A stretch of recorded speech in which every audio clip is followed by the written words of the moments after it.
అండి, అందరూ బాగున్నారండి. ఈరోజు మనము పూర్ణం బూర్లు ఎలా రెడీ చేసుకోవాలో చూద్దాం. ముందుగా శనగపప్పుని నానబెట్టుకోవాలి. ఒక 2 గంటలు 3 గంటల ముందు నానబెట్టుకున్నా పర్వాలేదు. నానబెట్టుకుంటే త్వరగా ఉడికిపోతుంది, మనకు గ్యాస్ ఫామ్ కూడా ఉంటుంది. అలా ఉడికించుకున్న పప్పులోన నీళ్లు ఇలా తీసుకొని దాంతో సాంబార్ కాసుకుంటే ఉంటుంది, చాలా చాలా సూపర్ ఉంటుంది. ఇలా పప్పును ఉడికించుకొని ఇలా పప్పు గుత్తితో బాగా మదాయించుకొని తర్వాత గ్లాసు పప్పు తీసుకుంటే గ్లాసు బెల్లం సరిపోతుంది. కేజీ బెల్లం కేజీ పప్పు తీసుకుంటే కేజీ బెల్లం, కేజీ పప్పు తీసుకుంటే కేజీ బెల్లం పర్ఫెక్ట్గా ఇలా మనము పూర్ణానికి ఇలా తీసుకోవాలన్నమాట. ఇలాగా బెల్లం వేసిన తర్వాత మధ్య మధ్యలో కదుపుకుంటూ ఉండాలి, లేకపోతే అడుగు అంటుకుపోయి మాడిపోతుంది. అలా ఇలా తిప్పుతూ ఉంటే ఇలా గట్టి పడుతుంది అనమాట.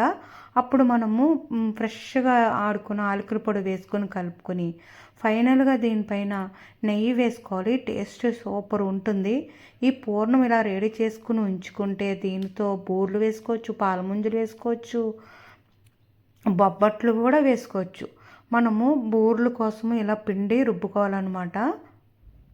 ఇప్పుడు పూర్ణంని ఉండలు చేసుకుని పెట్టుకుందాము బూర్లు చేసుకోవడానికి.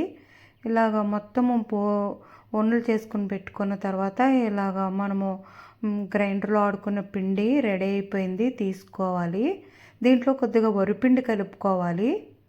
క్రిస్పీగా రావడం కోసం మన బూర్లు దీనికి సరిపడా ఒక కొంచెం కలుపుకుంటే సరిపోతుంది. దీనికి చప్పదనం లేకుండా ఈ బూర్ల తోపుకి ఇలా కొంచెం బెల్లం వేసుకుని వరిపిండి వేసుకుని కలుపుకోవాలి. ఇవి కొంచెము బాగా కలుపుకోవాలి. బూర్లు వేయడం కూడా రావాలండి, లేకపోతే నూనెలో పూర్ణము చీదేస్తుంది అనమాట. ఇప్పుడు మనం బూర్లు వేసుకోవడానికి ఇలా నూనె పెట్టుకుందాము. మూకుడు పెట్టుకుని నూనె వేసుకొని నూనె కాగిందిలో టెస్ట్ చేసాము. ఇప్పుడు నూనె కాగిపోయింది.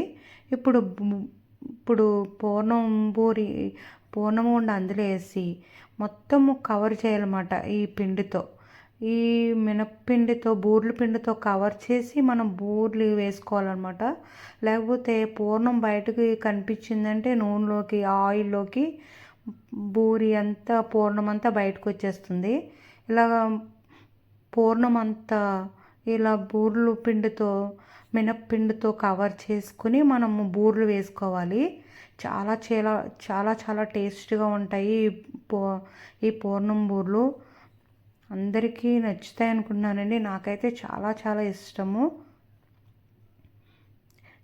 ఇలాగా మనం బూర్లన్నీ ఇలాగా వేసుకోవాలి.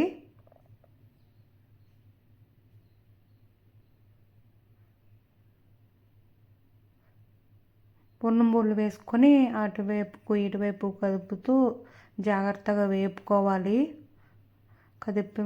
పూర్ణము కానీ బయటకు వస్తే ముగుడంతా స్ప్రెడ్ అయిపోతుంది. ఇలా తిప్పుతూ ఉంటే గరిటెతో మనం పూర్ణం బూర్లు బాగా వేగుతాయి అన్నమాట. గరిటెతో ఇలాగా రౌండప్ చేస్తూ ఉంటే ఇలా బూర్లన్నీ ఇలా వేసుకోవాలి. ఎంతో టేస్టీ మన పూర్ణం బూర్లు రెడీ అయిపోతున్నాయి. మీకు కనుక ఈ వీడియో నచ్చితే లైక్ చేయండి, షేర్ చేయండి,